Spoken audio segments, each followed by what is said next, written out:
ఒక ఫారెస్ట్, ఒక night party, ఒక పొలిటికల్ గేమ్ మరియు ఒక సీక్రెట్ ప్లాన్. గైస్ ఈ మూవీ పేరు 'ఫారెస్ట్ గార్డ్' అని ఉంది కదా! ఇది కొత్త తెలుగు మూవీ అనుకుంటే మీరు పప్పులో కాలేసినట్టే. ఎందుకంటే ఇది 2025లో వచ్చిన మలయాళం మూవీ 'మీషా'కి తెలుగు డబ్బింగ్ వెర్షన్.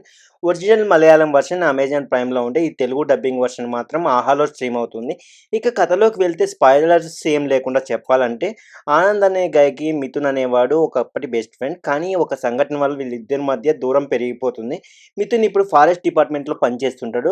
ఏడాదిన్నర తర్వాత ఒకరోజు సడెన్‌గా మిథున్‌కి కాల్ చేసి ఫారెస్ట్‌లో నైట్ పార్టీ చేద్దాం రా అని ఆనంద్‌ని పిలుస్తాడు. ఆనంద్‌కి వెళ్ళాలా వద్దా అనే డైలమాలో ఉన్న లోకల్ పవర్‌ఫుల్ పొలిటీషియన్ పోతు రఘు ఇచ్చిన ఒక ప్లాన్‌తో తన కామన్ ఫ్రెండ్ ఇమాన్యుయల్‌తో కలిసి ఫారెస్ట్‌కి బయలుదేరతాడు. అదే టైంలో కృష్ణ అనే ఒక హంటర్ తన టీమ్‌తో కలిసి అదే అడవిలో వేటకు వెళ్తుంటాడు. ఈ 3 దారులు ఆ ఫారెస్ట్‌లో ఎలా కలుస్తాయి? ఏం జరుగుతుంది? అనేదే remaining part of the film. ఇప్పుడు అసలు పాయింట్‌కి వద్దాం. కథ ఐడియా చూస్తే బాగానే ఉంది. పవర్‌లో ఉన్న వాళ్ళు తమను నమ్మిన మనుషులే తమ స్వార్థం కోసం ఎలా వాడుకుంటారనేది ఒక స్ట్రాంగ్ సబ్జెక్ట్. కానీ దీన్ని చెప్పడానికి ఫారెస్ట్ బ్యాక్‌డ్రాప్ ఎందుకు తీసుకున్నారో అర్థం కావట్లేదు. ఈ కనెక్షన్‌ని డైరెక్టర్ ఎంసీ జోసెఫ్ ప్రాపర్‌గా ఎస్టాబ్లిష్ చేయలేకపోయారు. మూవీని నాన్ లీనియర్ స్క్రీన్ ప్లేతో ప్యారలెల్‌గా నడిచే 2 ట్రాక్స్‌తో ప్లాన్ చేశారు.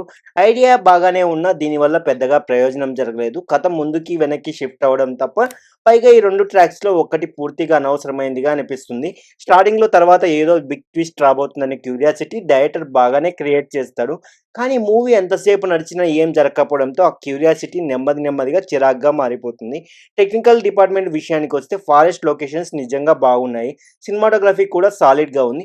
బ్యాక్‌గ్రౌండ్ మ్యూజిక్ మూడ్‌ని బాగానే క్యారీ చేస్తుంది. కానీ ఎడిటింగ్ మాత్రం కాస్త వీక్ పాయింట్. ఇంకాస్త షార్ప్‌గా ఉంటే మూవీ పేస్ బాగుండేది. ఎఫెక్ట్స్ కూడా అంత ఎఫెక్టివ్‌గా లేదు. కొన్ని సీన్స్‌లో లాజిక్‌ని పట్టించుకోలేదు. మరియు మూవీ ఎండింగ్ కూడా పెద్దగా సాటిస్ఫైయింగ్‌గా అనిపించలేదు. యాక్టింగ్ డిపార్ట్మెంట్‌లో మాత్రం మూవీని డెలివరీ చేసింది. మిథున్ కదీర్ డిస్ట్రాక్టింగ్ క్యారెక్టరైజేషన్ బాగానే ఉన్నా ఆనంద్ హకీమ్ పర్ఫార్మెన్స్ కూడా సాలిడ్‌గా ఉంది. ఓవరాల్‌గా చెప్పాలంటే slow narration, confusion execution, multiple elements balance చేయలేకపోవడం ఫారెస్ట్ గార్డ్ ఒక మిస్ ఆపర్చునిటీలా అనిపిస్తుంది. మంచి ఐడియా, యావరేజ్ ఎగ్జిక్యూషన్ ఉన్న మూవీ ఇది. మీరు హార్డ్‌కోర్ మలయాళం మూవీ ఫ్యాన్ అయితే ఒకసారి ట్రై చేయొచ్చు. కానీ ఎక్స్‌పెక్టేషన్స్ పెద్దగా పెట్టుకోకండి. ఈ మూవీకి నేను ఇస్తున్న రేటింగ్ 2.5 మాత్రమే. మీ ఒపీనియన్ ఏంటో కామెంట్స్‌లో చెప్పండి. వీడియో నచ్చితే లైక్ చేసి మన ఛానల్ సబ్స్క్రైబ్ చేయడం మాత్రం మర్చిపోకండి. ఇంకో వీడియోలో కలుద్దాం.